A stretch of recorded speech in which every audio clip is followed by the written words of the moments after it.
So let's go to the sports hotline and welcome into the locker room the general manager of the Philadelphia Flyers, Chuck Fletcher. How you doing, Chuck? Doing great, guys. How are you? Chuck, we were just talking about Elaine Vigneault and his philosophy.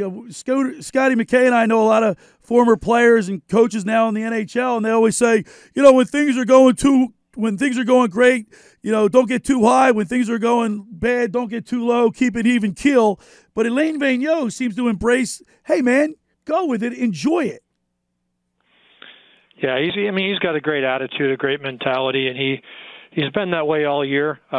He is really even keeled, but he enjoys it. He's enjoyed every day being here. He's trying to encourage the players to embrace the challenge of where we're at and enjoy the moment, enjoy the process, and there's always going to be things that come up, and there's going to be tough games and things like that. But his attitude's been infectious, and I think the players are confident that we have a good team, and we need to work hard. But if we keep doing the things we're doing, things should be okay. And you got to love his attitude. I think that just comes from all the experience he has. Yeah, I tell you what, some of the things and some of the ways that he's handled the players this year has been, I think, phenomenal. I got a specific question for you. Are you surprised with where this team is right now? Are you obviously pleasantly surprised, but are you obviously they're ahead of schedule or right where you thought they'd be?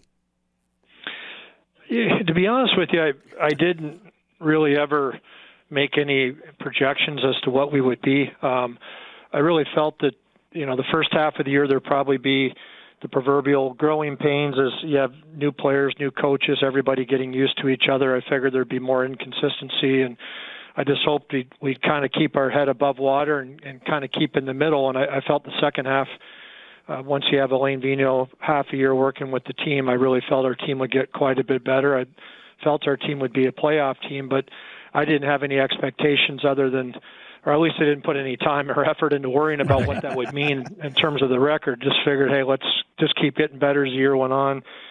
We should be a playoff team, and then hopefully at the right time of the year you're trending the right way. But it's hard to say. It's been an impressive response by our players and our coaches, and hey, we got a real tough schedule coming up. But I like our mentality, and we put ourselves in a pretty good spot here where if we can keep doing things the right way. Again, I don't expect to win every game the rest of the year. That's not realistic, but if we continue to play the way we're playing, then I think we'll be happy when the season ends. We're talking with Flyers GM Chuck Fletcher, and Chuck, one question I have for you too is what group has really impressed you more, the offense or the defense? Because the defense was so young going in, and there were a lot of question marks, but they've been playing outstanding.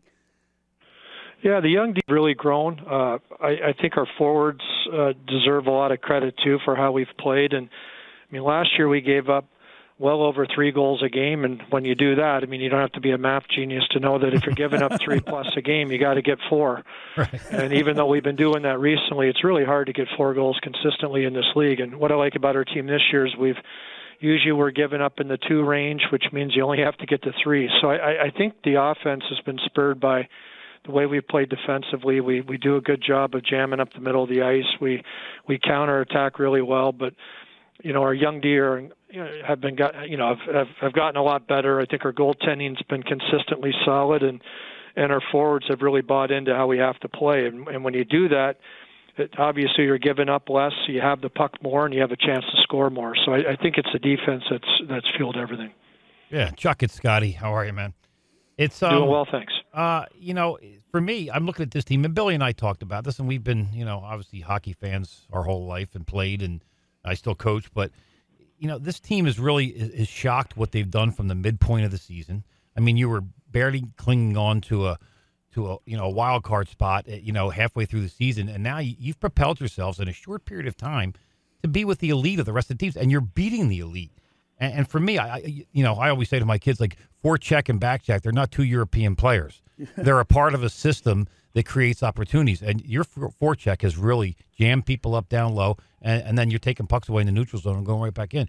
Who do you is it the coaching staff you feel that's really done the big job here, getting these guys ready to play night in, night out? Well, the coaching staff obviously has to put the plan in place and make demands on the players. And early in the year, they were very demanding on on players to get them to play the right way. But the credit has to go to the players. I think what they've seen is, first of all, with our coaching staff's experience and their track record, there's instant credibility there. And I think once the players grasped what we were trying to do and why, they bought in, and they've really done the job. And it's defense again is a start of everything. How you defend the neutral zone in particular. If you can stop teams from coming through the neutral zone and turn pucks over, then oftentimes you get an odd man rush on a shortened sheet of ice. And we do have good speed, and we have some guys that attack, and it's really been the hallmark of our success. But if you look at our wingers in particular, we have pretty good speed. We have some size, and guys like Lawton and Pitlick and Obi Cabell and Raffle, and in particular Konecny, obviously. These guys bring a lot of sandpaper and speed and are willing to get in on the forecheck and disrupt things up the ice, and that's really helped us. We have scored a lot of goals off the forecheck and off sustained offensive zone time. And tremendous. I love it. That's a new terminology for me. Sandpaper. I love it.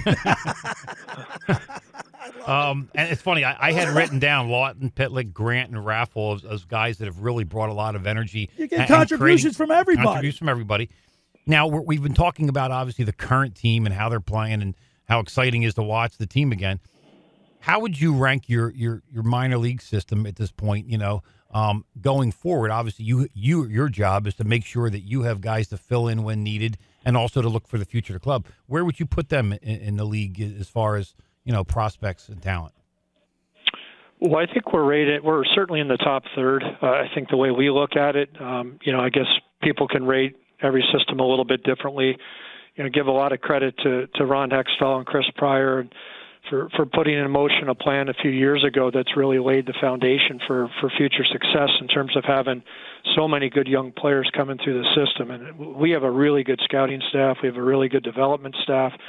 I think there's a lot of good players coming through. Now, as we know, not every prospect becomes a player, and that's why the exciting thing is we have the quantity. We have 20 guys that have a chance of being NHL players. Now, will all 20 make it? Probably not. We all know that to be the case. But if you only have 7 or 8, then you might only get 3-4 players. If you have 20, you have a chance to get 10 or 11. So I think our depth is down the road's very good. We've seen several players from Lehigh come up and play big roles on our team this year, and there's some other kids in junior and college in Europe that will be, filtering into Lehigh Valley in the coming years and continue to give us that depth, and that should allow us to, again, hopefully have options going forward, but just depth, just versatility, as we've seen the last couple of months. It's been tremendous for our NHL team. We're talking with Chuck Fletcher, the general manager of the Philadelphia Flyers. And Chuck, Pete Thompson, one of the hosts here on our station, wants me to ask you, the Hayes signing gets a lot of attention,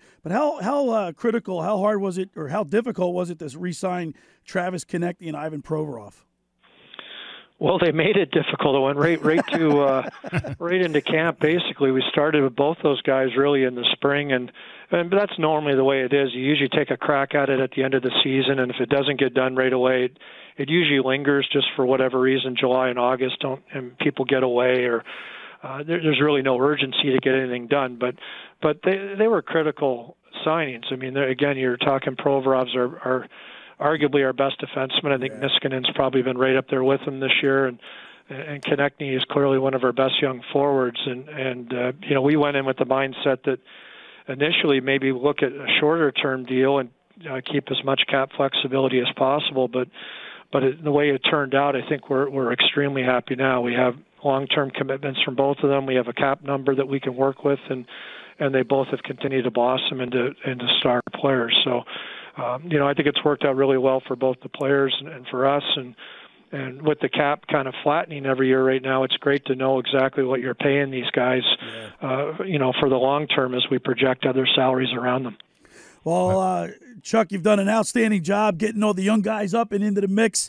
And, of course, the late signings at the trade deadline of Derek Grant and Nate Thompson were outstanding additions.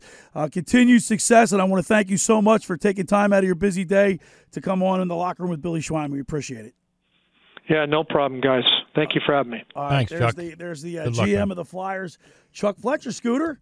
Yeah. He got Konecny signed right away. He got Provorov, who's obviously playing as one of the best defensive men on the team, and this team's like I love the young defense, man. And how about what he said, sandpaper, which means gritty, right? Which means like they don't. Which means their mascot,